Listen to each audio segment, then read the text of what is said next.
Hello everyone, तपाईहरु सबै ठिकै हुनुहुन्छ होला है। र आज चाहिँ म तपाईहरुको अगाडि एउटा भिडियो लिएर आएको छु। तपाईहरुकोतिर पनि यो जति पनि अर्ली स्टेजको सिमिडियम अर्किडको है यो फ्लावर स्टिकहरु यसरी निस्कन थालेको छ र यो चाहिँ जति अग्लो हुँदै जान्छ यसरी उँधो झुक्ने गर्दछ र यसलाई चाहिँ हामीले एउटा स्टिकको सहायताले है छेउमा गाडेर चाहिँ यसलाई हामीले सिधा राख्नुपर्ने हुन्छ है।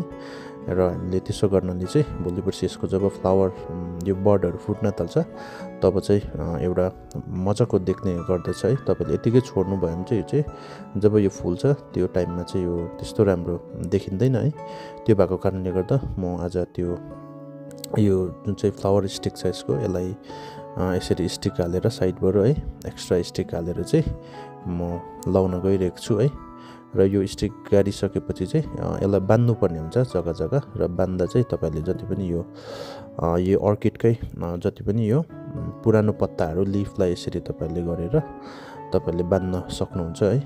र यो बान्दा चाहिँ तपाईले ध्यान दिनुपर्ने मेन कुरा चाहिँ हल्का पाराले बान्नु पर्ने हुन्छ। बेसी टाइट गर्यो भने कारण अझै यो स्टिक जुन चाहिँ छ यसको अलिकति अझै ग्रोथ हुन्छ, अलिकति यसको थिकनेस पनि बढ्छ है।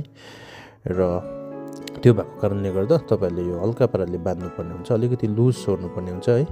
र तपाईले बान्दा चाहिँ जग्गा जग्गा कहाँनिर ब्यान्ड भएको छ है त्यो हिसाबले 2 जग्गा कसैमा 3 जग्गा है।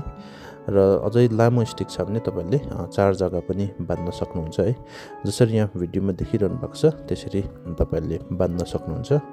र यो बान्दा चाहिँ तपाईले जति पनि यो माथिको बडहरु छ यसलाई चाहिँ एकदमै जोगाएर गर्नुपर्ने हुन्छ कारण यो बड एकदमै डेलिकेट स्टेजमा हुन्छ यो टाइममा है। तपाईले हल्का पाराले यसलाई जोगाएर यसरी बान्नु भयो भने चाहिँ अब यो लगभग 1 महिना बादमा यो फ्लावर है फुट्न थाल्छ तब चाहिँ हामीले यसरी यो स्टिकलाई सिधा राखेको छ भने चाहिँ यो फ्लावर फुल्दा चाहिँ एकदमै राम्रो देख्ने गर्दछ।